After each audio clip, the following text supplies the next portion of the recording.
యేసుక్రీస్తు దివ్యనామమున కూడి వచ్చినటువంటి మీ అందరికీ కూడా వందనాలు తెలియజేస్తున్నాం. మరి ఈరోజు మన వాక్యం ధ్యానంలోకి వెళ్దాం. ప్రపంచంలో అత్యంత శక్తివంతమైనటువంటి దేశాల్లో అమెరికా ఒకటిగా మనము గ్రహిస్తూ ఉంటాం. ప్రపంచంలో శక్తివంతమైన దేశాల్లో అమెరికా ఒక దేశంగా మనం గ్రహిస్తూ ఉంటాం. అది అన్నిటికంటే ధనవంతమైనటువంటి రాజ్యము, అన్నిటికంటే శక్తివంతమైనది, అన్నిటికంటే టెక్నాలజీ పరంగా కూడా చాలా ఉన్నతంగా ఉన్నట్టుగా మనం గ్రహిస్తూ ఉంటాం.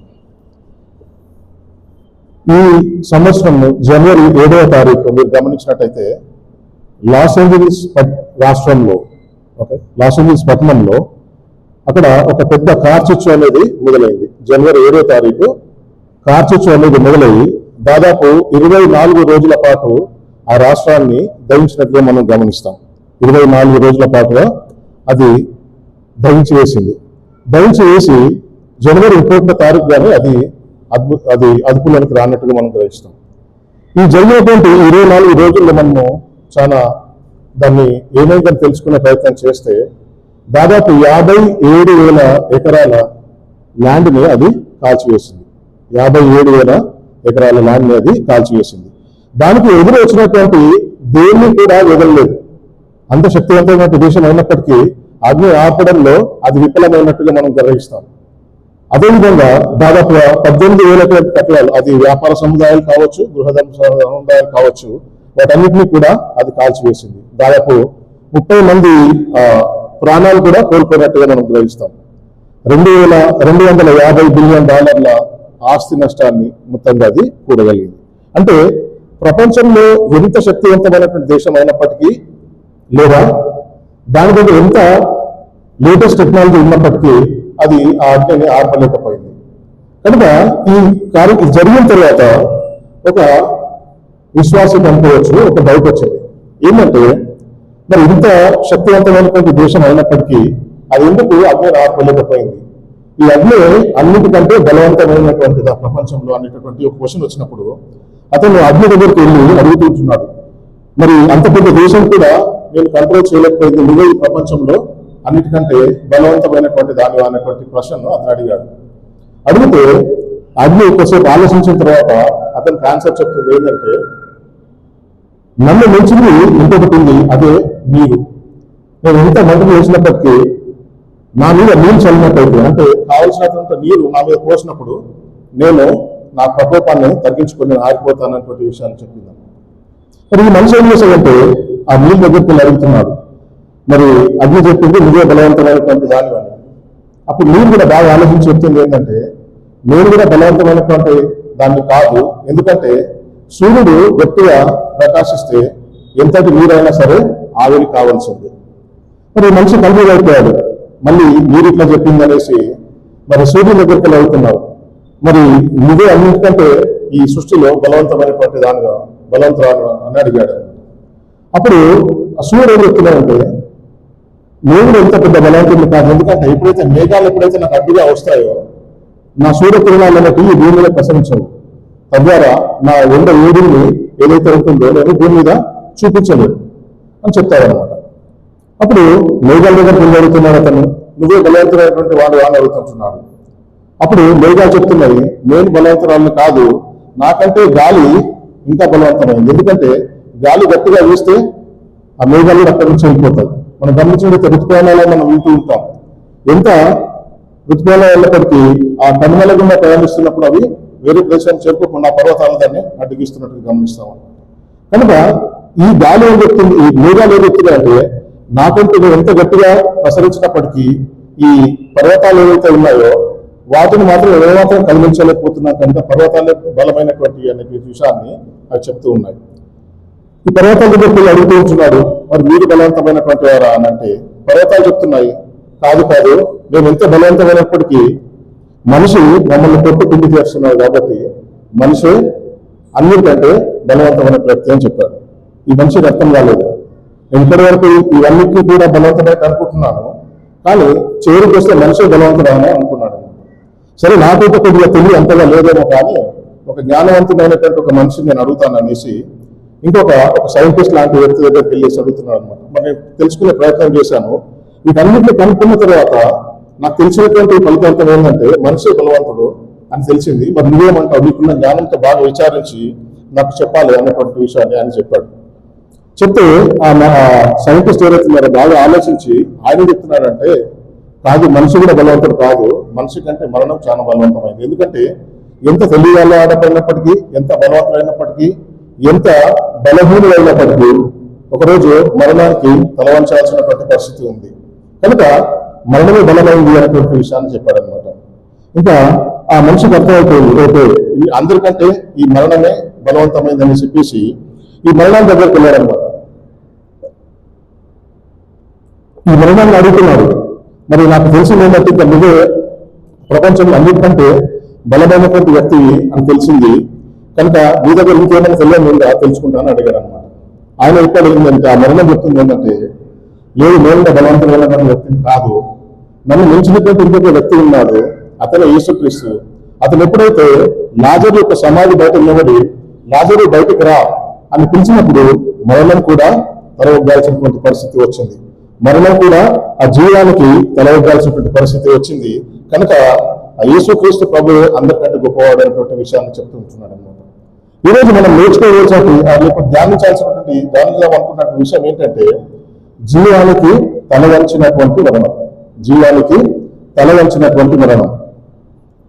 ఇక్కడ మనం గమనించడం ఏంటంటే, మరణమే అన్నిటికంటే బలవంతమైనది అన్నప్పటికీ దేవుడు దాన్ని జయించి ఆ మరణాన్ని కూడా జీవంతో జయించినట్టుగా మనం ఇక్కడ గమనిస్తూ ఉంటున్నాం. ఈరోజు మనం చదువుకునేటువంటి వాక్యం ఏదైతే ఉందో అది నేర్చుకునే వాక్యము యోహాను సువార్త 11వ అధ్యాయానికి సంబంధించినటువంటిది. యోహాను సువార్త 11వ అధ్యాయము మొత్తం అధ్యాయాన్ని మనం ఈరోజు ధ్యానిస్తూ ఉంటున్నాము.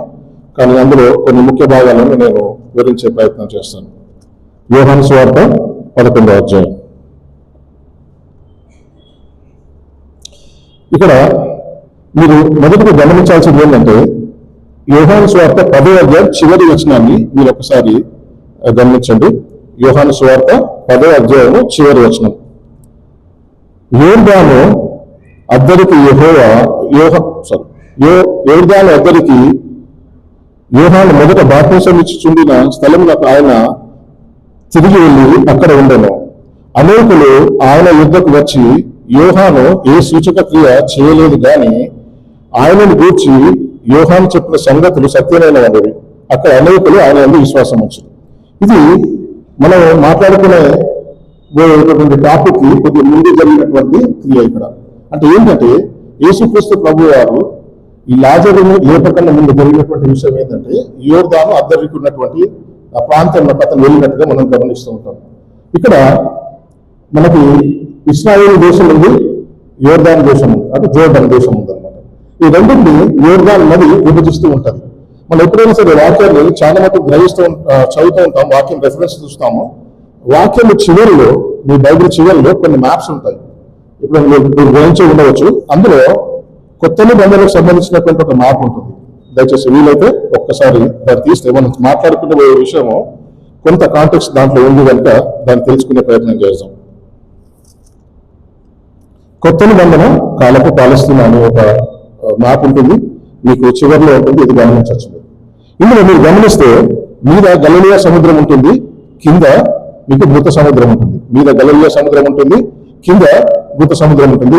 ఆ రెండింటి మధ్యలో ఒక లైన్ గీసి ఉంటుంది. పైన నుంచి అంటే ఉత్తరం నుంచి దక్షిణం వరకు ఒక లైన్ గీసినట్టుగా మనం గమనిస్తాం.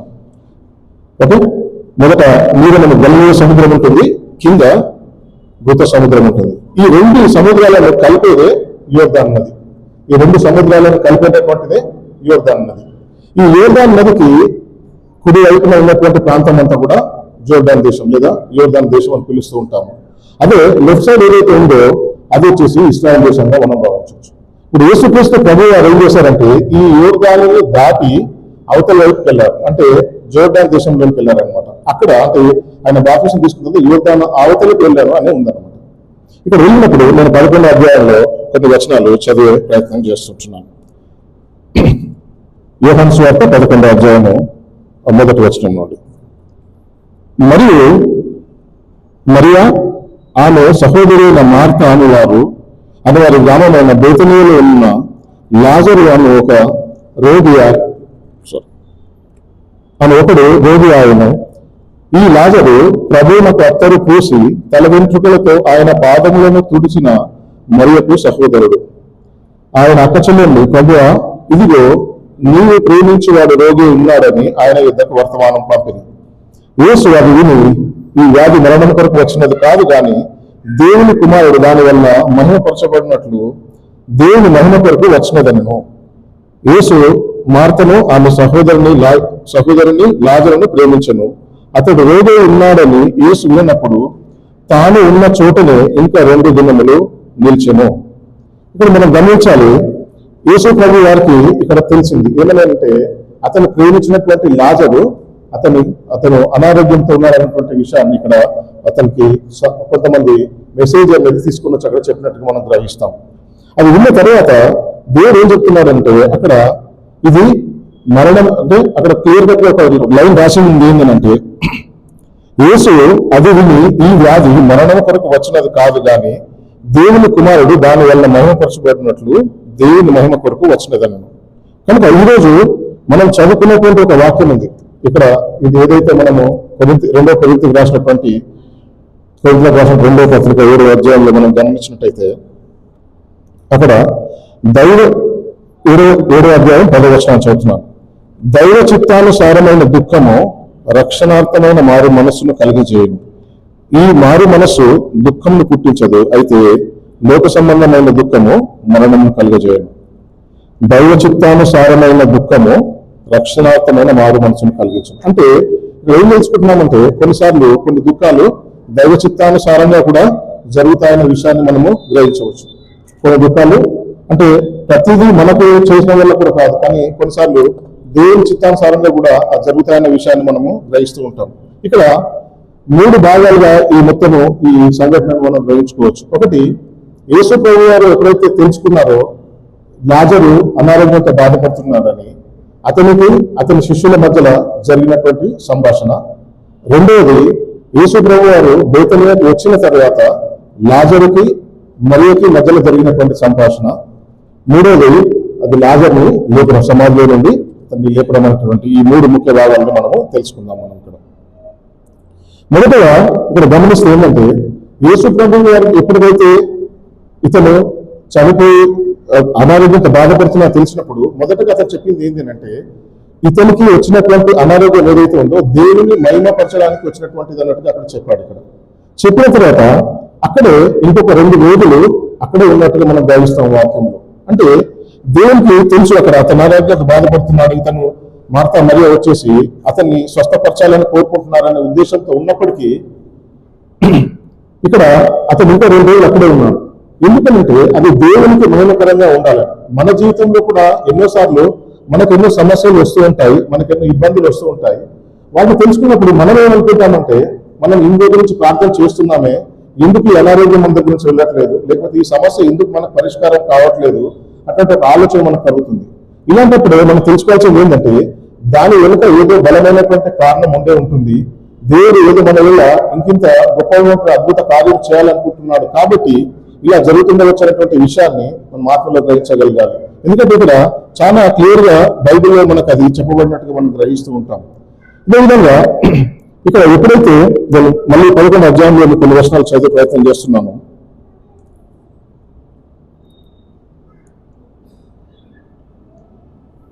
అప్పుడు 8వ వచనం చదువుతున్నాను.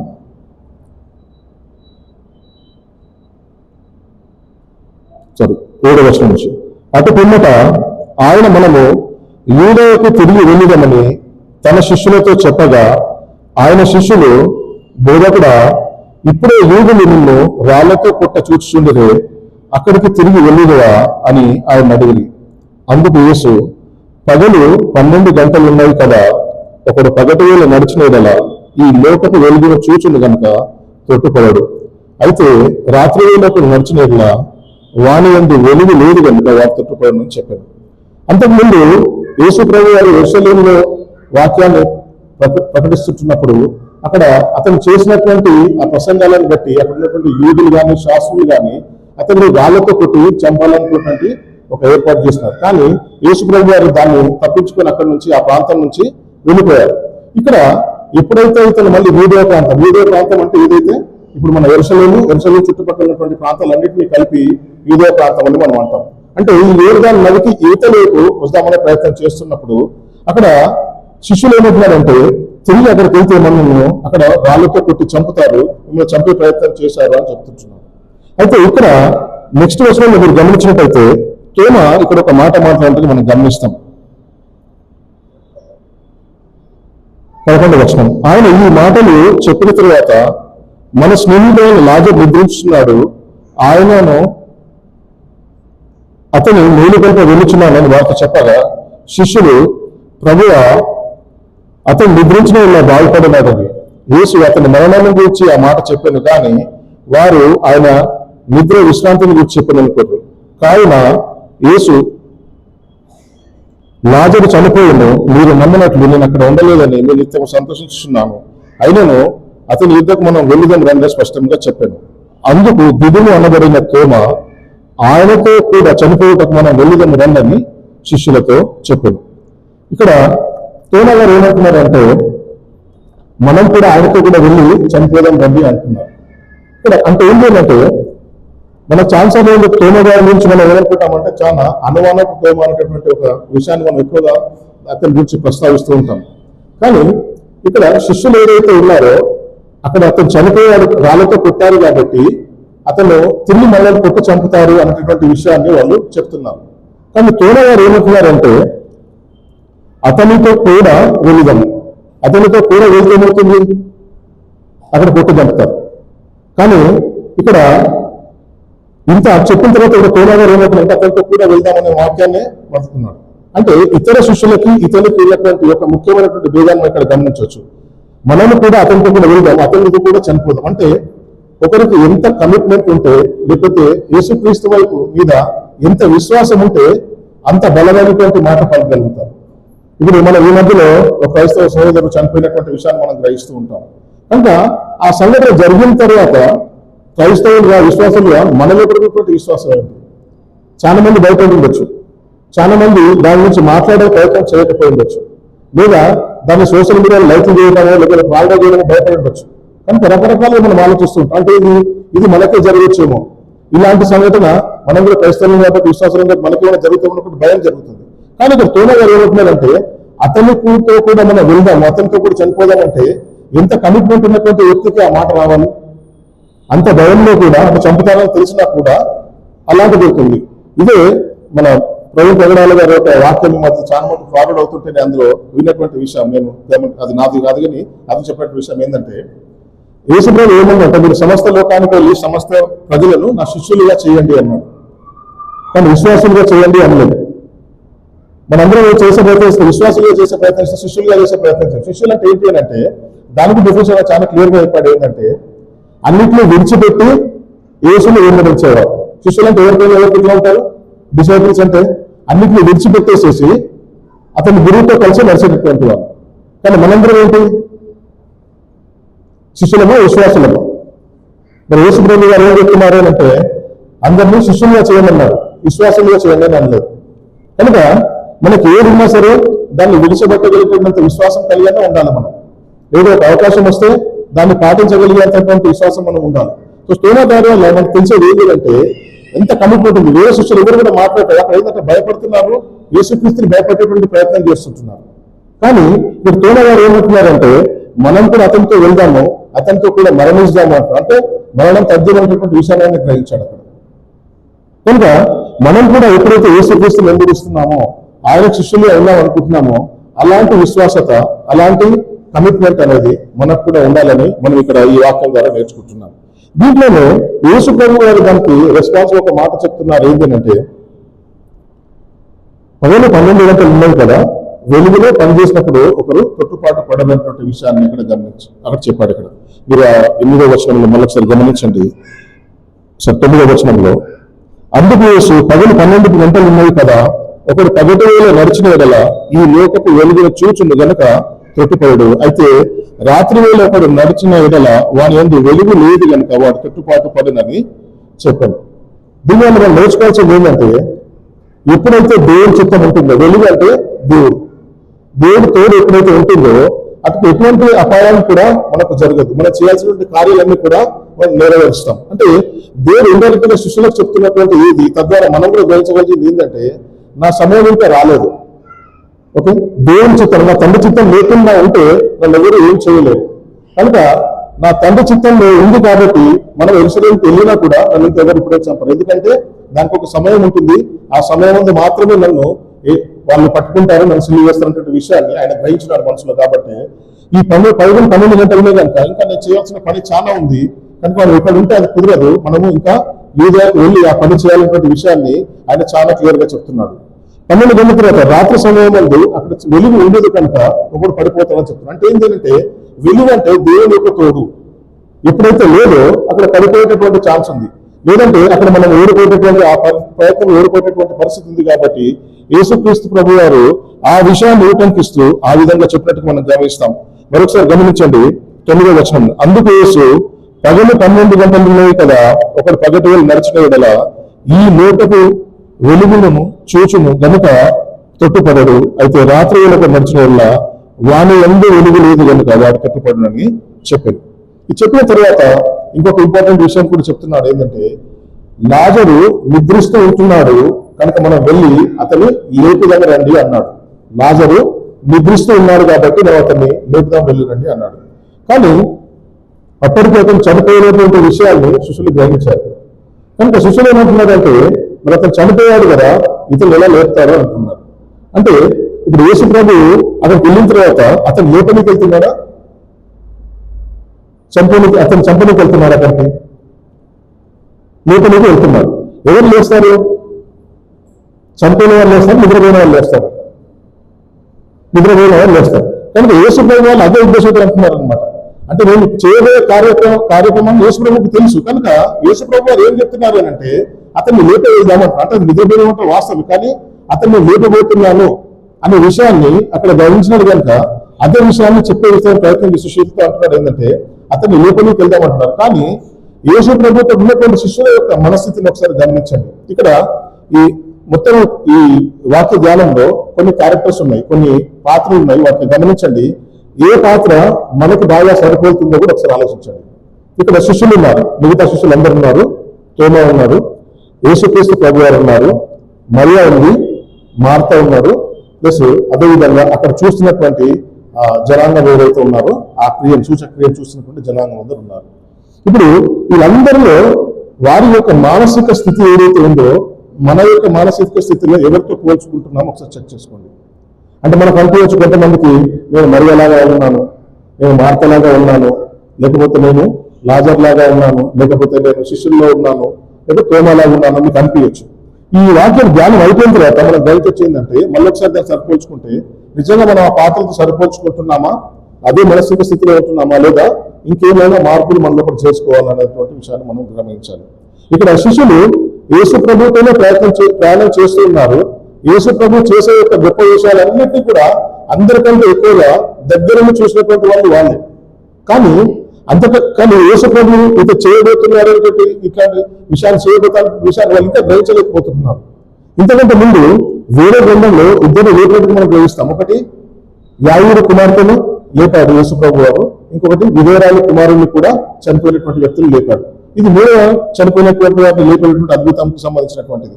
అయినా కానీ వారు గ్రహించినటువంటి పరిస్థితుల్లో ఉంటున్నట్టుగా మనం గమనిస్తాం. అంటే మన లోపల కూడా ఎంతమంది విశ్వాసంగా ఉంటాము, శిష్యులుగా కూడా ఉంటాము. అంటే యేసుని అనుసరిస్తూ ఉంటాము, యేసు ఎందుకు వెళ్తూ ఉంటాము. కానీ కొన్నిసార్లు ఈ అద్భుత క్రియలను మనం గ్రహించే పాత్రలో ఉండం, లేకపోతే దాంట్లో ఆ విశ్వాసంలో బలపడేంత విధంగా మనం ఉండకపోతుండవచ్చు. అంటే పైపైనటువంటి విశ్వాసంగా ఉంటుండవచ్చు.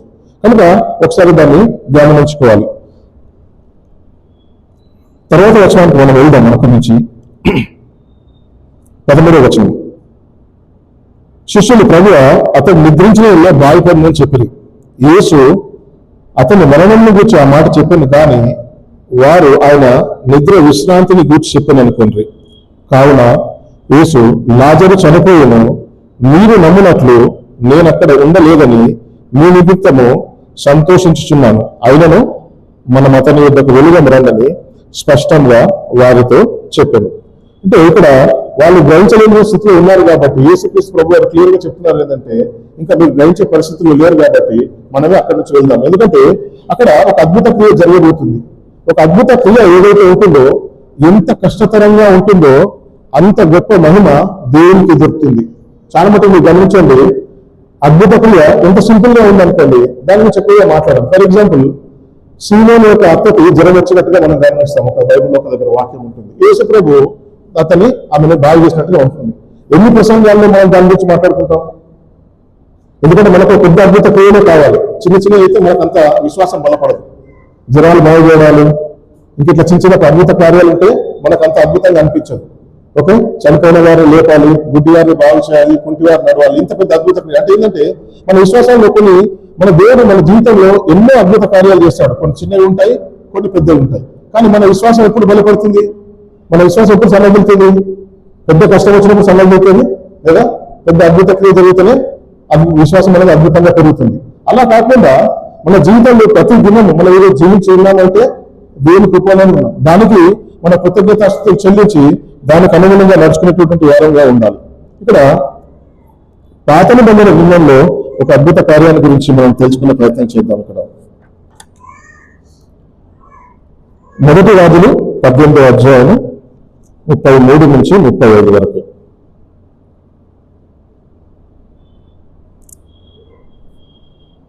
సారీ, 32వ వచనం. మొదటి రాజులు 18వ అధ్యాయం 32వ వచనం.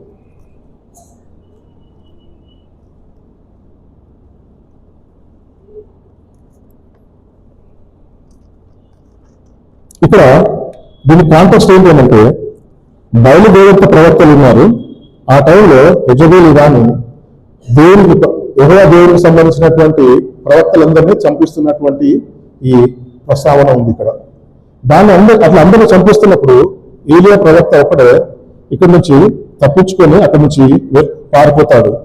పారిపోయిన తర్వాత అక్కడి నుంచి అతను ఇది ఎన్ని రోజులు ఇలా జరుగుతుందనేటువంటి విషయాన్ని అతను గ్రహించి ఒకరోజు దీనికి ఒక ముగింపు పలకాలన్నటువంటి ఉద్దేశంతో అతను ఏం చేస్తాడంటే, ఆ బయలుదేరే ప్రవక్తలందరినీ కూడా అక్కడ కర్మేలు పర్వతం ఉంటుంది. ఇశ్రాయేల్ దేశంలో కర్మేలు పర్వతం ఉంటుంది. ఈ పర్వతం దగ్గరికి వాళ్ళని ఆహ్వానిస్తాడు. ఆహ్వానించినప్పుడు ఆ బయలుదేరే ప్రవక్తలకి, అదేవిధంగా యెహోవా ప్రవక్తకి అనేటువంటి ఏలియాకి అక్కడ ఒక ఛాలెంజ్ జరుగుతుందన్నమాట. ఒక ఎద్దుని అక్కడ వాళ్ళు బలిగా అర్పించి అక్కడ బలిపీఠం మీద పెట్టిన తర్వాత ఏం చెప్పాడంటే, మీరు మీ దేవతలకి ప్రార్థించండి, అగ్ని వచ్చి ఏం చేయాలి, దీన్ని కాల్చివేయాలి. కాల్చివేస్తే మీ దేవత ఉన్నట్టుగా నేను ఒప్పుకుంటాను. అలా కానట్లయితే నేను యెహోవా దేవుని ప్రార్థిస్తాను.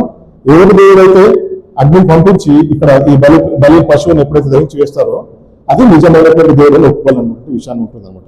నేను 18వ అధ్యాయం 32 వచనాన్ని చదివే ప్రయత్నం చేస్తున్నాను.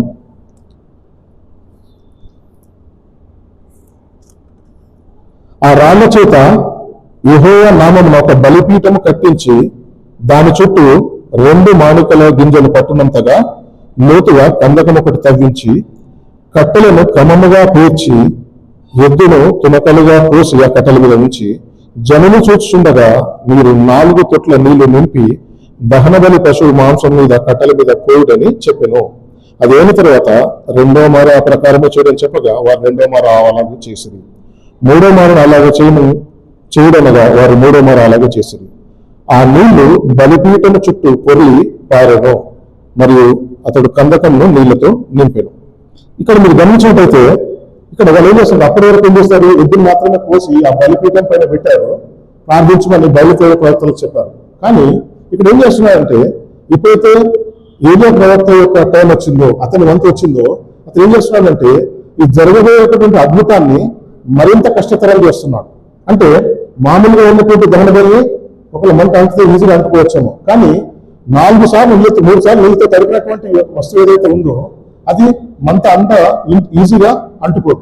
కనుక ఇక్కడ ఏం చేస్తున్నాడంటే యెహోవా దేవుడు ఎంత గొప్పవాడో వారికి తెలిసే ప్రయత్నం చేస్తున్నాడు. అంటే ఇక్కడ నేను మళ్ళీ అదే వాక్యం చెప్తున్నాను, అద్భుత క్రియ ఎంత కఠినతరంగా ఉంటే అంత గొప్ప మహిమ దేవునికి జరుగుతుంది. ఎంత అద్భుతమైన క్రియ జరిగితే అంత మహిమ దేవునికి దొరుకుతుంది. కనుక ఆ ప్రయత్నం ఇక్కడ చేస్తుంటే గమనిస్తాం. అన్నిసార్లు నీతో తడిగిన తర్వాత కూడా దాని తర్వాత విషయాన్ని గమనించండి. అస్తమయము నైవేద్యం సమర్పించే సమయంలో ప్రవక్త ఏలియా దగ్గరకు వచ్చి ఇలాగే ప్రార్థన చేశాను. యెహోవా అబ్రహాం, ఇస్సాకు, ఇశ్రాయేళ్ల దేవ, ఇశ్రాయేళ్ల మధ్య నీవు దేవుడై ఉన్నావని, నేను నీ సేవకుడినై ఉన్నానని, ఈ కార్యములన్నీ నీ సెలవు చేత చేసేదినని ఈ దినము కనపరచము. యెహోవా నా ప్రార్థన ఆలకించుము. యెహోవైన నీవు దేవుడై ఉన్నావని, నీవు వారి హృదయంలో నీ తట్టుకు తెలియజేయటమని ఈ జనులకు తెలియనట్లుగా ఈ ప్రార్థన అంగీకరించుము. ఆయన ఇలాగ ప్రార్థన చేయుచుండగా యెహోవా అగ్ని దిగి దహన బలి పశువులను, కట్టెలను, రాళ్లను బుగ్గిని దహించి కందకమందున్న నీళ్లను ఆరిపోజేసను. అంతటా జనులందరూ దాన్ని చూసి సాగిలపడి యెహోవాయే దేవుడు, యెహోవాయే దేవుడు అని కేకలు వేశారు. కనుక ఇక్కడ అక్కడ ఉన్నటువంటి వాళ్ళందరూ, ఎందుకంటే అప్పటి వరకు వాళ్ళు యెహోవా దేవుడి యొక్క ప్రవక్తలు, యెహోవా దేవుడి మీద విశ్వాసం ఉంచలేకపోతున్నారు. ఎందుకంటే బయలుదేవత చాలా, వాళ్ళ ప్రవక్తలందరూ కూడా చాలా వాళ్ళందరినీ హింసిస్తూ ఉంటున్నారు కాబట్టి, ఆ ఎదురు రాని అందరిని చంపిస్తుంది కాబట్టి, ఇక్కడ అతను ఏం చేస్తున్నాడంటే, ఇక్కడ ఈ ప్రయత్నం ద్వారా, ఈ అద్భుత కార్యం ద్వారా ఎప్పుడైతే నీళ్ళతో తడపబడినటువంటి 3 సార్లు నీళ్ళతో తడపబడినటువంటి కూడా ఆ బలి పశువు ఎప్పుడైతే దహించబడిందో అక్కడున్నటువంటి వాళ్ళందరూ కూడా నమ్మారు. ఇక్కడ కూడా ఏదైతే మనం ఇప్పుడు చదువుకున్నటువంటి యోహాను సువార్త 11వ అధ్యాయంలో ఉంటుంది ఏంటంటే, యెహోవా మహిమపరచబడినట్లుగా ఇక్కడ నేను అక్కడ ఉండలేదు, అందుకు నేను సంతోషిస్తున్నాను అనేటువంటి దేవుడు వాక్యాన్ని చెప్తున్నాను. అంటే ఏంటంటే అక్కడ దేవునికి మహిమకరంగా జరగాల్సినటువంటి ఒక గొప్ప విషయం ఉంది.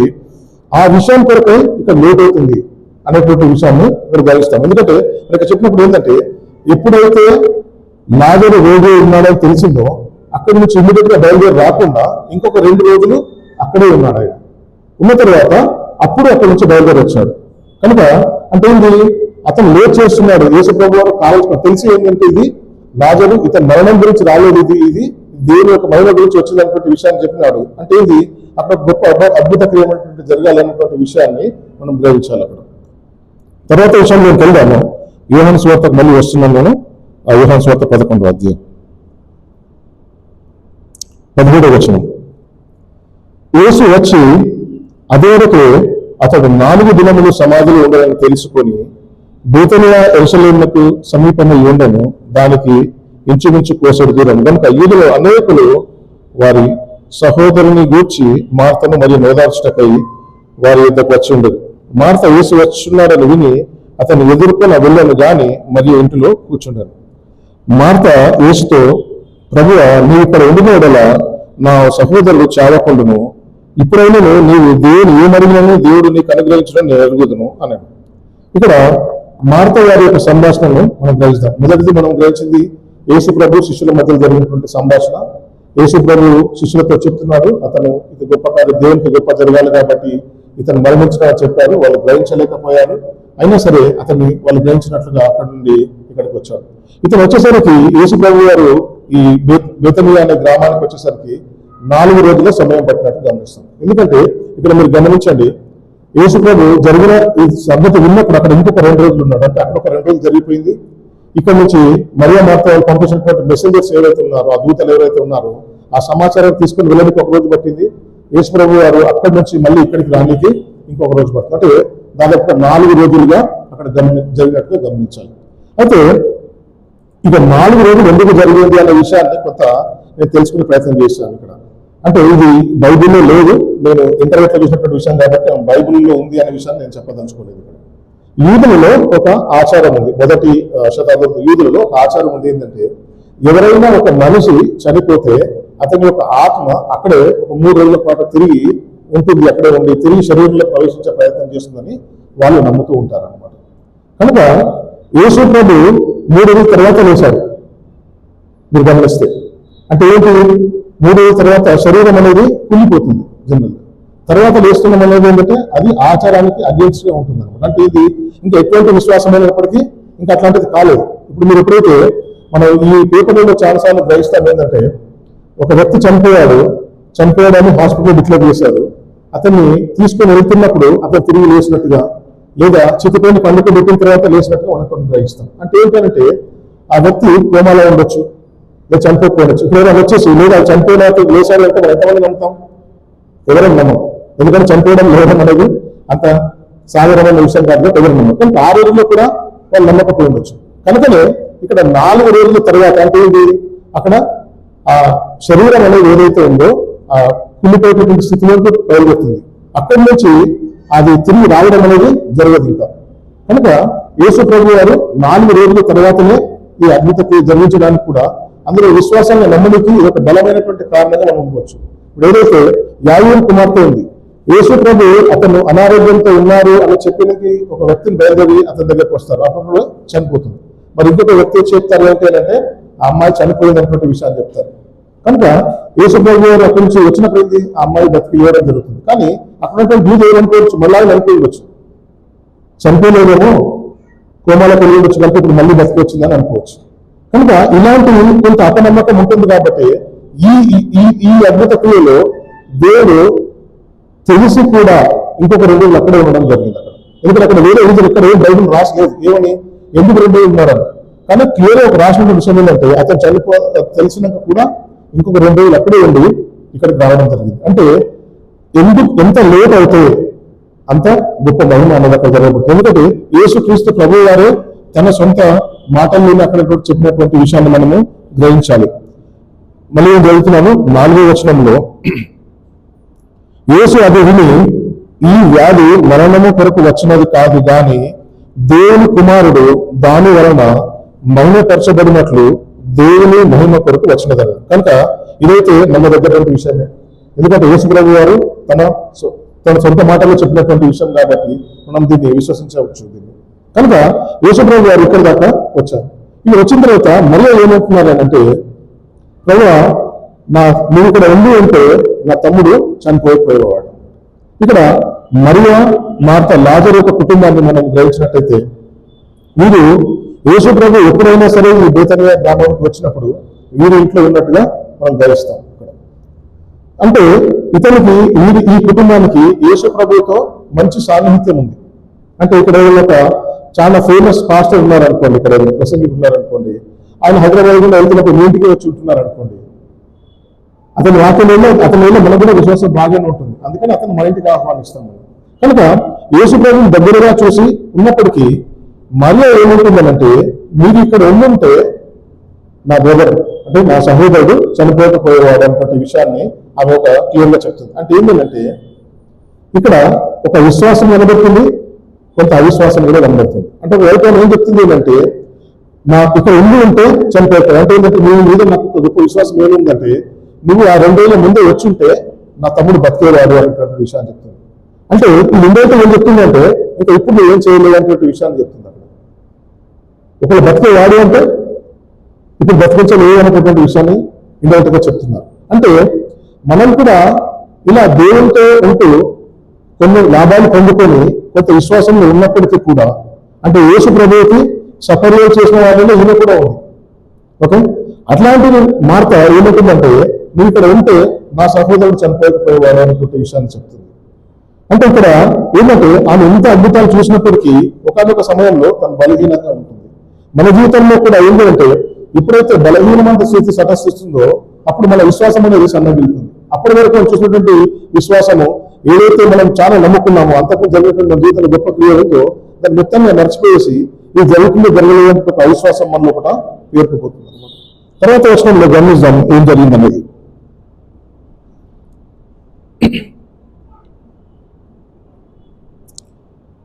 21వ వచనం చదువుతున్నాను.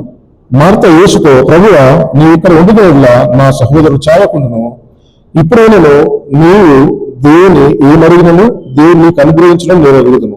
యేసు నీ సహోదరుడు మరణ లేచిన ఆమెతో చెప్పగా, మార్త ఆయనతో, అంత్యదినమున పునరుత్థానమందు లేచునని ఎరుగుదును. అందుకు యేసు, పునరుత్థానమును జీవమును నేనే, నా యందు విశ్వాసం ఉంచువాడు చనిపోయినను బ్రతుకును, బ్రతికి నా యందు విశ్వాసం ఉంచువాడు ఎన్నటికీ చనిపోడు.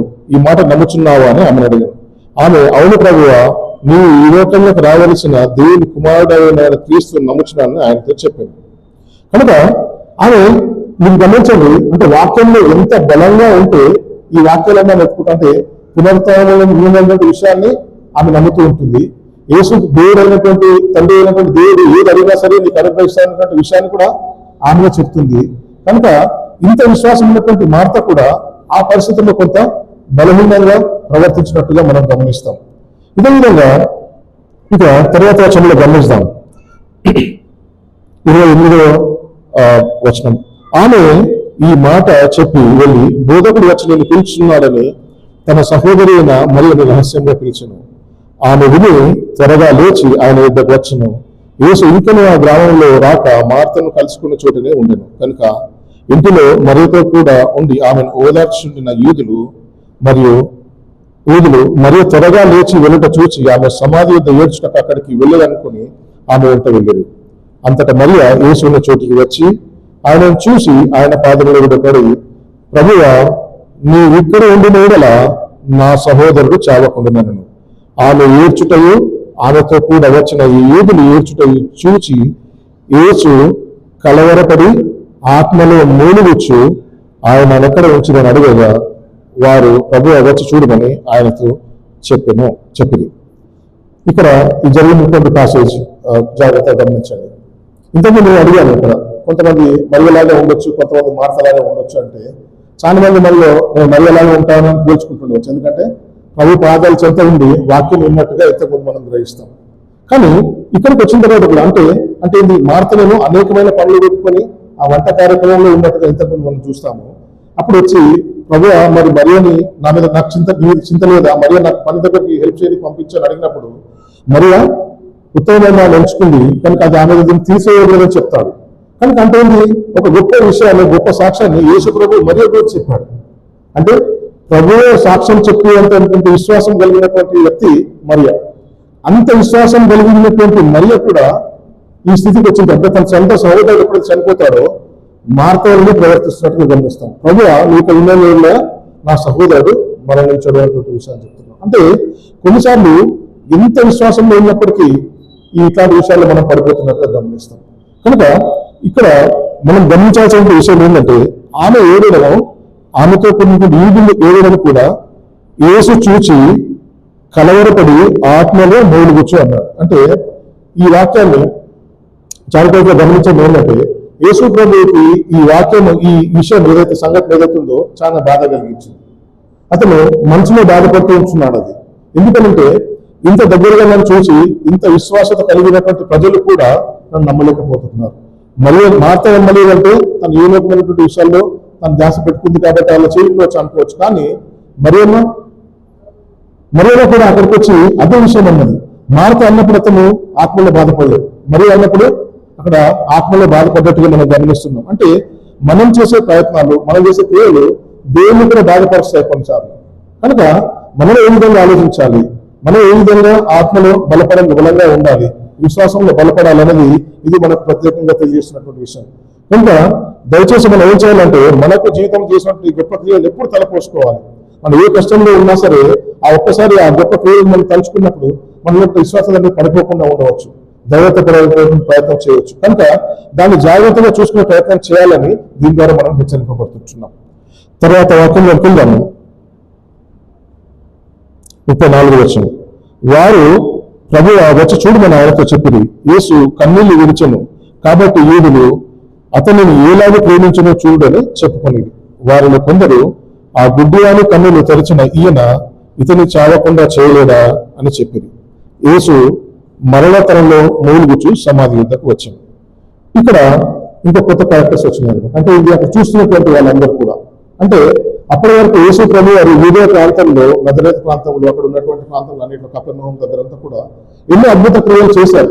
ఇక్కడ రెండోసారి, అంటే దాదాపు 3-4 వచనాల డిఫరెన్స్ లోనే 2 సార్లు యేసు ప్రభు బాధపడినట్టుగా మనం ఇక్కడ గ్రహిస్తాం. అంటే ఏంటంటే ఎన్ని అద్భుత క్రియలు చేసినా కూడా అక్కడ ఉన్నటువంటి ప్రజలు, లేకపోతే అక్కడ ఉన్నటువంటి వాళ్ళు గ్రహించే ప్రయత్నం చేయట్లేదు. కనుక మనం కూడా ఎన్నోసార్లు గ్రహిస్తుంటాం, కానీ దాన్ని విశ్వాసంలో బలపడే ప్రయత్నం చేయం. దీనివల్ల యేసు ప్రభువుకు బాధ కలుగుతున్నటువంటి విషయాన్ని మరొకసారి ఇక్కడ మనము గ్రహించవచ్చు అనమాట.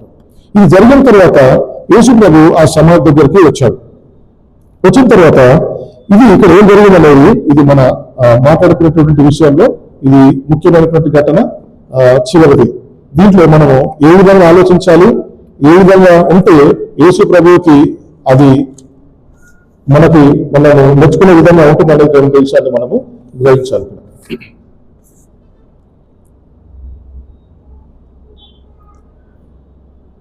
38వ వచనం.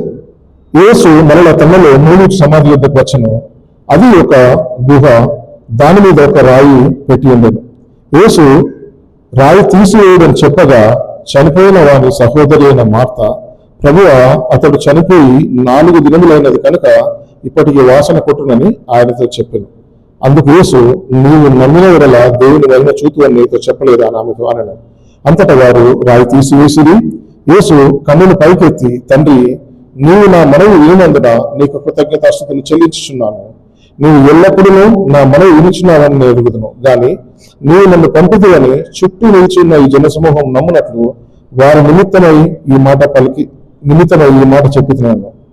ఆయన ఈలాగ చెప్పి లాజరు బయటికి రమ్మని బిగ్గరగా చెప్పగా, చనిపోయిన వాడు కాళ్ళు చేతులు ప్రేత వస్త్రంతో చుట్టబడిన వాడై వెలుపలికి వచ్చెను.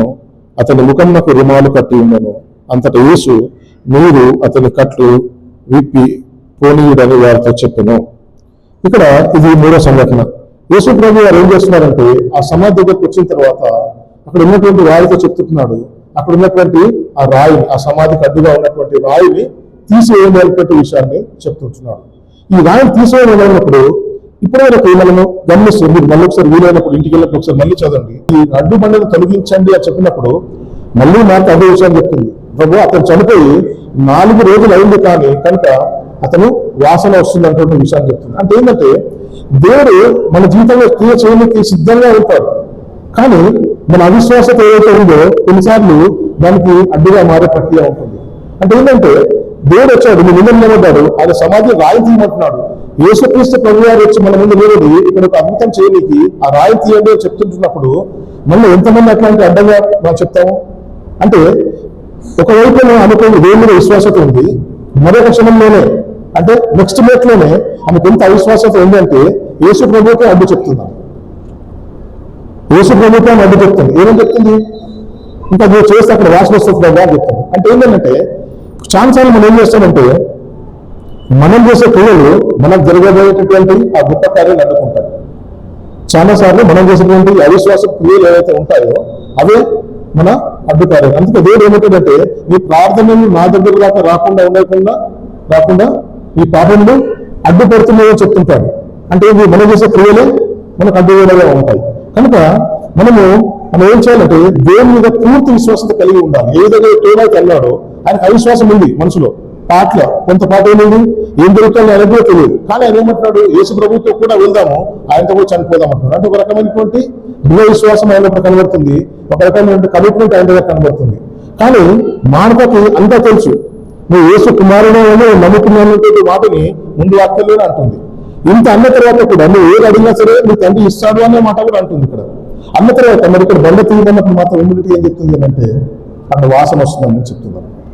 కానీ ఇప్పుడు యేసు ప్రభు గారు ఏం చెప్తున్నారంటే, సరే అక్కడ చెప్పాడు, ఆ బండిని తొలగించండి అని చెప్పాడు. ఆ బండిని తొలగించడం జరిగింది. ఆ తర్వాత యేసు ప్రభు గారు ఏమన్నారంటే, లాజరు బయటకు రా అని పిలిచారు. ఈ పిలిచినప్పుడు ఆ లాజరు ఆ ప్రేతావసరం కట్టబడినటువంటి వాడై ఆ సమాధిలో నుండి బయటకు వచ్చాడు. వచ్చిన తర్వాత అక్కడ ఉన్నటువంటి వారికి ఏమి చెప్తున్నాడు, ఈ అతను పిల్లటువంటి వస్త్రాలన్నింటినీ తొలగించండి, అతన్ని వెళ్ళనీయండి అంటున్నాడు. ఇక్కడ ఒక 4 విషయాలు మనము జాగ్రత్తగా గమనించాలి. ఎప్పుడైతే మనము ఈ హేలోకరమైనటువంటి జీవితంలో పాపంలో కొట్టబడి మృతమైనటువంటి జీవితంలో ఉంటుంటామో, అంటే హేలోకపరంగా పాపములకు సంబంధించి మనం పడిపోయినటువంటి స్థితిలో ఉంటామో, కదలైనటువంటి స్థితిలో ఉంటామో, నిర్జీవమైనటువంటి స్థితిలో ఉంటామో, ఎప్పుడైతే యేసు మనల్ని రక్షించడానికి వచ్చినప్పుడు మనకున్నటువంటి ఆ అడ్డుబండ ఏదైతే ఉంటుందో దాన్ని తొలగించుకోవాలి. ఆ అడ్డుబండని మనం ఏం చేయాలంటే తొలగించుకోవాలి. లేకపోతే మనం ఆ సమాధిలో నుంచి బయటకు రాలేనటువంటి క్రియ ఉంటుంది అనమాట. ఇక్కడ మనం గమనిస్తే ఏంటంటే, 2 సార్లు యేసు ప్రభు ఏం చెప్తున్నారంటే, అక్కడ ఉన్నటువంటి వారి యొక్క సహాయాన్ని తీసుకున్నాడు. అక్కడ ఈ రాయి ఏడు చేశాడు యేసు ప్రభు, ఆ బండ తొలగిపోయి అనలేదు. అక్కడ ఉన్న వారికి చెప్పాడు, ఏమని చెప్పాడు, ఆ బండని తొలగించండి అని చెప్పాడు. అతనికి ఉన్నటువంటి ఆ కట్లను విప్పదీయండి అని చెప్పాడు. కనుక మనం కూడా మన పొరుగు వారిలో ఎవరైనటువంటి ఈ నిర్జీవంగా పడి ఉంటారో, పాపంలో కావచ్చు, అవిశ్వాసంలో కావచ్చు ఉంటే, మనం వారిని యేసు ప్రభు వారిని పిలుస్తుంటున్నప్పుడు మనం కూడా సంఘస్థులుగా లేకపోతే తోటి విశ్వాసులుగా మనం కూడా చేతనంత సహాయం వారికి చేయాలి. వారికి ఉన్నటువంటి ఈ అడ్డుబండలని తొలగించుకోవాలి, వాళ్ళని తొలగించుకోవాలి, మనం కూడా సహాయం చేసి ఈ అడ్డుబండలను తొలగించేటువంటి ప్రయత్నం చేయాలి. ఎప్పుడైతే మనకున్నటువంటి ఈ అడ్డుబండలు తొలగించుకోమో మనం విశ్వాసంలోకి రాలేకపోతాం. చాలాసార్లు మనం గ్రహిస్తుంటారు ఏంటంటే, కొంతమంది యంగ్ పీపుల్ ఉంటారు, వాళ్ళని డాక్టర్ తీసుకోండి వేసి నమ్మకుండా చెప్పినప్పుడు వాళ్ళు చెప్తారంటే ఇప్పుడే తీసుకోము, ఇంకా కొన్ని రోజులు వెనక్కి తీసుకుంటాము అని దాన్ని దాట వేస్తూ ఉంటారు. అంటే వాళ్ళకి ఏంటి, ఆ పూర్తిగా విశ్వాసం అనేది ఇంకా రావట్లేదు కనుక వాళ్ళు ఏమనుకుంటారు, ఇది ఒక సాధారణమైన క్రియని అనుకుంటారు. అది ఏమవుతుంది, ఒకవేళ వాళ్ళు బాధ్యత తీసుకోకుండా మరణించారు, ఏమవుతుంది వాళ్ళ పరిస్థితి అంటే యేసుక్రీస్తు తెలుపుబడి ఎందుకు కూడా వారి విశ్వాసంలో రాకపోతే, ఆ రక్షణ భాగ్యం పొందుకోలేకపోతే, దేవుడిచ్చేటువంటి ఆ కృప భాగ్యాన్ని మనం పొందుకోలేకపోతాం. కనుక ఏదైతే మన జీవితంలో అడ్డుబండలు ఉంటాయో ఈ అడ్డుబండలను తొలగించుకోలేకపోతే మనం ఆ సమాజంలో స్థితిలో నుంచి, ఆ నిర్జీవమైన స్థితిలో నుంచి బయటకు రాని వారంగా మనం ఉంటున్నాం. కనుక మనం జాగ్రత్తగా ఆలోచించుకొని మన జీవితాలకు ఏదైతే మన విశ్వాస జీవితానికి అడ్డుబండగా ఏదైతే ఉంటుందో దాన్ని తొలగించుకునేటటువంటి ప్రయత్నం చేయాలి. రెండవ ముఖ్యమైనటువంటి విషయం ఏంటంటే, ఎప్పుడైతే దేవుడు తన స్వరంతో పిలుస్తాడో, లాజరు బయటకు ఆయన పిలిచినప్పుడు, ఓకే, అలాగే మనల్ని కూడా పిలుస్తుంటాడు, మనకు పేరు పెట్టి మనల్ని పిలుస్తూ ఉంటాడు. అలా పిలిచినప్పుడు మనకు ఏం చేయాలంటే ఆయన స్వరాన్ని వినగలగాలి, ఆయన స్వరాన్ని వినగలగాలి. ఆయన స్వరానికి మనం కూడా బదులు ఇవ్వగలగాలి, రెస్పాన్స్ ఇవ్వగలగాలి. అప్పుడే మనము దేవుని యొక్క అద్భుతాన్ని మనం పొందుకుంటాం. ఏ విధంగా అయితే లాజరు ఆయన మాటలు చెప్పినప్పుడు ఆయన ఏం చేసిన నిర్జీవంగా ఉన్నటువంటి వ్యక్తి జీవంలోకి వచ్చిన తర్వాత ఆ సమాధి నుంచి ఆయన బయటకు వచ్చాడు. మీరు ఒకవేళ వీలైతే ఇంటర్నెట్ వేయండి, ఆ లాజరు యొక్క సమాధి చూస్తే చాలా లోపలికి ఉంటుంది, డెప్త్గా ఉంటుంది అన్నమాట, కిందికి. అంటే ఈ మామూలు స్థితి నుంచి చాలా మెట్లకి కిందికి వెళ్ళాలి. అంటే ఆ స్థితిలో చూడాలి బయట, అంటే అప్పుడు మనం కిందికి వెళ్ళి మాకు తెలియదు, కానీ ఇప్పుడున్న స్థితిలో మాత్రం భూమి చాలా కిందిగా ఉన్నట్టుగా మనం చూస్తాం అనమాట. అంటే ఆ స్థితిలో నుంచి ఆ కట్టబడినటువంటి స్థితిలో, ఆ బట్టలతో అన్ని చుట్టబడినటువంటి స్థితిలో అతనే బయటకు వచ్చాడు. ఎవరు వెళ్ళి అతను తీసుకొని రాలేదు. అంటే దేవుడు ఎప్పుడైతే మనల్ని పిలుస్తాడో, మనల్ని విశ్వాసంలో మన రక్షణలో పిలుస్తూ ఉంటాడో, మనము ఆ ప్రయత్నం చేసి దాంట్లో నుంచి సమాధిలో నుంచి మనము బయటకు రావాలి. ఇక్కడ వచ్చిన తర్వాత మూడవ ఇంపార్టెంట్ విషయం ఏంటంటే, మనకున్నటువంటి ఆ గత జీవితపు గుర్తులు ఏవైతే ఉన్నాయో, అలవాట్లు ఏవైతే ఉన్నాయో, ఆ తప్పిదాలు ఏవైతే ఉన్నాయో వాటన్నిటిని ఎదురు చేసుకోవాలి. ఇతను చనిపోయినటువంటి వారికి ఆ బట్టలు కుడతారు, ఆ చనిపోయినటువంటి వారికి ఆ లేపనాలు పూస్తారు. కనుక ఆ సమాజం నుంచి వచ్చిన తర్వాత ఏమవుతుంది, యేసుక్రీస్తు ఏమంటారంటే అతను కూడా కట్టుబాటు అవన్నిటి బట్టలు విప్పేరుగా చెప్తుంటున్నారు. ఈ దేవుని సదృశ్యంగా ఏంటంటే, ఎప్పుడైతే మనం రక్షించబడతామో, ఎప్పుడైతే మనము కొత్త జీవితంలోకి ఆహ్వానించబడతామో, యేసు ప్రభు ఎప్పుడైతే మనల్ని పిలుస్తూ ఉంటాడో, మనం బయటకు వచ్చిన తర్వాత ఆ పాత జీవితపు మరకలు ఏవైతే ఉంటాయో, అలవాట్లు ఏవైతే ఉంటాయో, ఆ కట్టుబాట్లు ఏవైతే ఉంటాయో వాటిని పూర్తిగా విడిచిపెట్టాలి. అక్కడి నుంచి ఆ కొత్త జీవితంలోకి మనం సాగిపోవాలి అంటే మనం ఆ పాత జీవితంలో అలవాట్లు అన్నింటినీ మనం తీసివేసుకున్నప్పుడు ఈ కొత్త జీవితంలో మనం సక్సెస్ఫుల్ గా ఉండగలుగుతాం. లేకపోతే ఏమవుతుందంటే, ఇప్పుడు ఎవరైనా సరే ఆ సమాజం నుంచి వచ్చిన తర్వాత ఆ బట్టలు ఇప్పుడే మళ్ళీ వీధుల్లో ఉంటారా, ఉన్నందుకు ఇష్టపడరు. ఎందుకంటే వాళ్ళు కొత్త బట్టలు ధరించుకోవాలి, స్నానం చేయాలి, కొత్త బట్టలు వేసుకోవాలి, ఈ కొత్త జీవితంలో అందరితో కలిసిపోవాలని ఆలోచిస్తూ ఉంటారు. అదేవిధంగా మేము హాస్పిటల్ వెళ్తాం, హాస్పిటల్ మనకు డ్రెస్ ఇస్తారు, కానీ డిశ్చార్జ్ అయిన తర్వాత అది వేసుకోవడానికి ఇష్టపడము. ఎందుకంటే అది అనారోగ్యంతో కూడినటువంటి మళ్ళీ ఆ ఛాయలు మన దగ్గర ఉండాలని మనం అనుకోం, ఆ స్థితిని మళ్ళీ మనం గుర్తు చేసుకోవాలని మనం అనుకోం. అదేవిధంగా ఎప్పుడైతే మనం విశ్వాసంలో బలపడతామో, ఎప్పుడైతే దేవుని ద్వారా మనం రక్షించబడతామో, ఎప్పుడైతే ఆ సమాజం లాంటి స్థితిలో నుంచి మనం బయటకు వస్తామో, అప్పుడు ఆ పాత జీవితపు జ్ఞాపకాలన్నింటినీ మనం తుడిచిపెట్టేసేసి ఈ కొత్త జీవితంలోకి మనం సాగిపోవాలి. ఇంకొక నాలుగవ విషయం ఏంటంటే, మనకు జరిగినటువంటి ఈ గొప్ప విషయాలు ఏవైతే ఉన్నాయో, వాటినన్నింటినీ ఒకసారి మనం కూడా స్మరణ తెచ్చుకొని ఇతరులతో వాటిని పంచుకొని ఇతరులలో దాని విశ్వాసం కలిగించే విధంగా మనం చూపించగలిగాం. అది ఇక్కడ వాక్యం లేకపోయినప్పటికీ మనము ఒక విశ్వాసంగా చేయాల్సినటువంటి విషయం. ఎందుకంటే మనకు జరిగినటువంటి విశ్వాసం లేకపోతే మనకు జరిగినటువంటి గొప్ప క్రియలు మన ఇద్దరు చెప్పినప్పుడు ఏం జరుగుతుంది, ఏదైతే తలాంతులు ఉంటాయో తీసుకొని భూమిని నాటిపెట్టినటువంటి విషయం అట్లానే ఉంటాం మనం. అంటే ఎవరైతే తలాంతం ఎవరు ఏం చేస్తున్నారు, 23 దాన్ని వ్యాపారం ద్వారా లేదా ఇంకొక పని చేసి దాన్ని పెంపొందింప చేస్తుంటున్నారు. అదేవిధంగా ఒక వ్యక్తి ఏం చేస్తున్నాడు, ఆ తలాంతం తీసుకొని వెళ్ళేసి తలాంతం ఇచ్చిన వ్యక్తి భూమిలో పెట్టారు. అంటే ఇది ఎటువంటి అభివృద్ధి అనేది దాంట్లో జరగదు. మరి మీకు నాకు ఒక గొప్ప విషయం జరిగితే, మీకు నాకు మన జీవితంలో ఒక గొప్ప విషయాలు జరిగినప్పుడు మరి మనం ఇతరులకు ఏ విధంగా చెప్పాలి, ఆ చెప్పడం ద్వారా ఇతరులను విశ్వాసాన్ని ఏ విధంగా రేకెత్తించాలి, ఏ విధంగా వారిని ఏ సేవకులకు మనం నడిపించాలి, ఏ విధంగా వారి విశ్వాస జీవితంలో మనము కూడా ఒక పాత్రలాగా ఉపయోగపడాలి. ఏ విధంగానైతే ఆ రాయి తొలగించడానికి అతని బట్టలైనట్టు విప్పనికి, ఆ కట్లను, ఆ మృతం శరీర కట్టలు విప్పనికి అక్కడ ఉన్నటువంటి ఎవరైతే వచ్చారో యూదులు కానీ ఇంకా ఇతరులు కానీ ఏ విధంగా సహాయపడ్డారో, మనం కూడా అట్లాంటి వ్యక్తికి సహాయపడడానికి మనం ముందుకు రావాలన్నమాట. అంటే యేసు ప్రభు చేసినటువంటి గొప్ప విషయాల్లో మనల్ని కూడా ఉపయోగించుకుంటారు. ఏ విధంగా అయితే అక్కడ ఉన్నటువంటి వ్యక్తులను ఉపయోగించుకొని ఆ రాయి తొలగించేశారో, ఏ విధంగా వాళ్ళ సహాయం చేత ఆ మృత శరీరంకున్నటువంటి ఆ బట్టలను విప్పదీశారో, అదేవిధంగా మనం కూడా ఒక సంఘస్థుల విశ్వాసంలో అయినప్పుడు మనం కూడా ఎవరైతే అలాంటి స్థితిలో వచ్చినటువంటి వ్యక్తికి మనం కావాల్సినంత సహాయం చేసినటువంటి విషయంగా ఉండాలి. కానీ మనం ఏమనుకుంటాం, కొన్నిసార్లు అంత సహాయం మనం చేయం. ఆ రోజు బాధ్యతలు తీసుకున్నప్పుడు అందరం కంగ్రాచులేషన్ చెప్తాము, సపోర్ట్లు పెడతాము, ఒక బైబిల్ ఇస్తాము. ఆ తర్వాత మళ్ళీ సంఘానికి వస్తున్నారు కదా ఎవరో అడగము, లేకపోతే వచ్చినా కూడా అతను ఎవరు మాట్లాడించాం. మనకు తెలిసినటువంటి వ్యక్తులనే మాట్లాడిస్తాం. మనం ఇక్కడ కొత్త సిస్టర్ని, కొత్త బ్రదర్ని ఎవరూ మాట్లాడియాం. మరి అట్లా ఉంటే కొత్తగా సంఘర్షణలకు ఎట్లా తెలుస్తుంది మనం మంచి విశ్వాసులమని, మనం యేసు ప్రభువుని మన యొక్క ప్రేమను మనం పంచేయాలని మనకు ఎలా తెలుస్తుంది? కనుక మనం గ్రహించుకున్న దాన్ని, మనం పొందుకున్న దాన్ని ఇతరులకు కూడా మనం పంచాలి. కనుక ఈ వాక్యం ద్వారా మనము ఏమి తెలుసుకున్నామనే దాన్ని ఇంత క్లుప్తంగా తెలుసుకునే ప్రయత్నం చేసి ఈ ప్రసంగాన్ని మనము నేర్చుకుందాం. మొదటిది, Jesus has authority over death.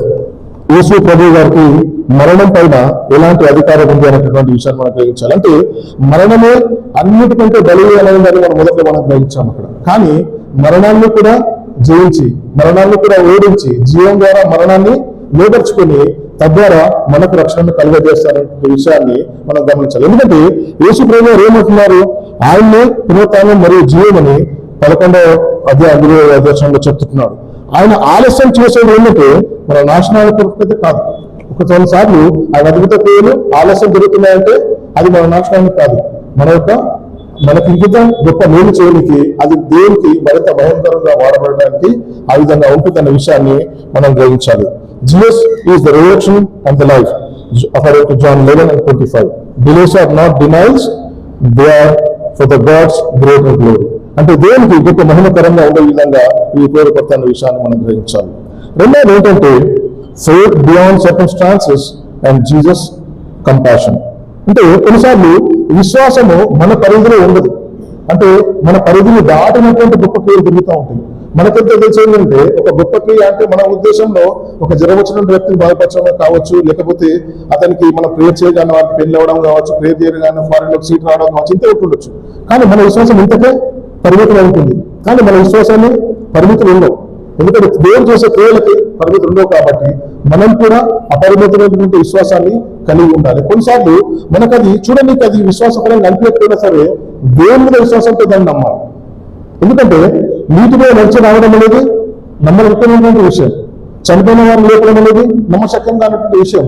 కనుక మన విశ్వాస జీవితంలో ఉన్నప్పుడు మనకు గొప్ప సమస్యలు వచ్చినప్పుడు కొన్నిసార్లు మనకున్నటువంటి జ్ఞానంలో ఆలోచిస్తాం. ఎంతసేపటికి మానవుని ప్రయత్నం ఏదైతుంది అంటే మన అవసరాలకు అనుగుణంగా దేవుడు ప్రతిస్పందించాలని కోరుకుంటాం. మనం దేవుడి చిత్తానికి అనుగుణంగా మన సమస్యలను పరిష్కరించుకోవాలని మనం అనుకోం. అంటే దేవా నాకు ఈ సమస్య వచ్చింది, నాకు ఈ విధంగా హెల్ప్ డైరెక్షన్ కూడా ఇస్తాం, ఇన్స్ట్రక్షన్ కూడా ఇస్తాం దేవునికి. కానీ మనకి డబ్బులు అవసరం ఉన్నాయి కనుక అదే మా చుట్టాలు డబ్బులు ఉన్నాయి వాళ్ళు ఇస్తే బాగుండు అంటే దేవునికి ఇన్స్ట్రక్షన్ కూడా ఇస్తున్నాం ఎక్కడి నుంచి డబ్బులు రావాలనేది. కాపుల ద్వారా ఏమి అయితే మనకి రొట్టెలు మాంసాన్ని ఇచ్చినటువంటి దేవుడు మనకేంటనే సహాయం చేయడం చెప్పాల్సిన అవసరం మనం లేదు. కనుక దేవుని యొక్క చిత్తం ద్వారా మన యొక్క అక్కలు నెరవేర్చుకోవాలి. కానీ మన చిత్తాన్ని దేవుని చెప్పి ఆ విధంగా ఇవ్వాలని కోరుకోవడం అనేది అది సరైనటువంటి పద్ధతి కాదు.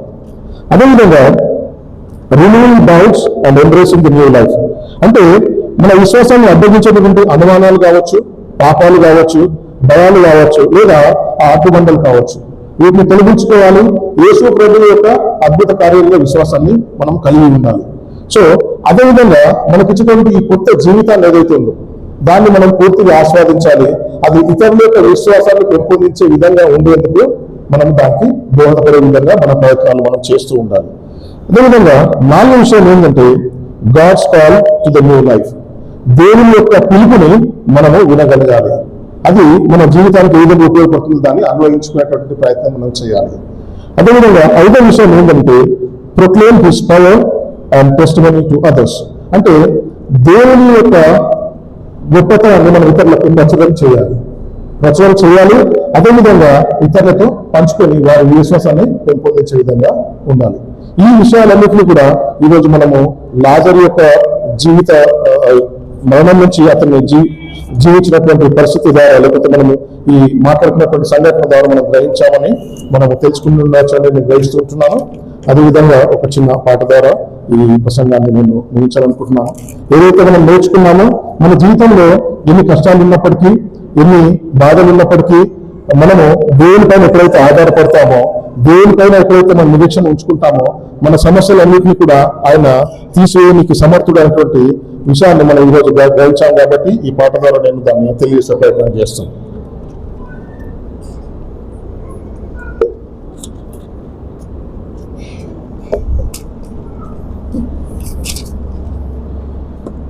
ఈ లోకయాత్రలను సాగుచుండా, ఈ లోకయాత్రలను సాగుచుండా, ఒకసారి నవ్వు, ఒకసారి ఏడ్పు, ఒకసారి నవ్వు, ఒకసారి ఏడ్పు, అయినాను క్రీస్తేసు నా తోడనుండు, అయినాను క్రీస్తేసు నా తోడనుండు.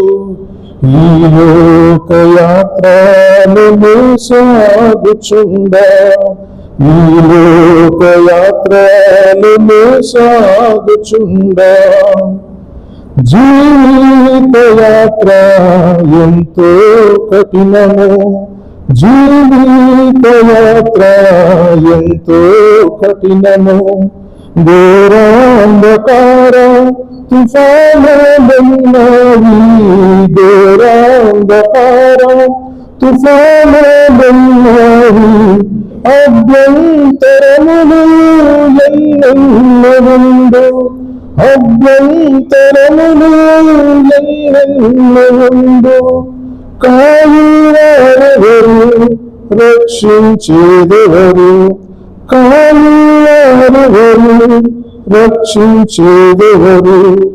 ఈ లోకయాత్రలను సాగుచుండా, ఈ లోకయాత్రలను సాగుచుండా, ఒకసారి నవ్వు, ఒకసారి ఏడ్పు, ఒకసారి నవ్వు, ఒకసారి ఏడ్పు, అయినాను క్రీస్తేసు నా తోడనుండు, అయినాను క్రీస్తేసు నా తోడనుండు. ఈ లోకయాత్రలను సాగుచుండా, ఈ లోకయాత్రలను సాగుచుండా. నాకు ఈ అవకాశం అందించినటువంటి సంఘ పెద్దలకి, డైరెక్టర్ గారికి, మీ అందరికీ కూడా నా కృతజ్ఞతలు తెలియజేస్తూ ఈ ప్రసంగాన్ని ముగిస్తున్నాను. Thank you.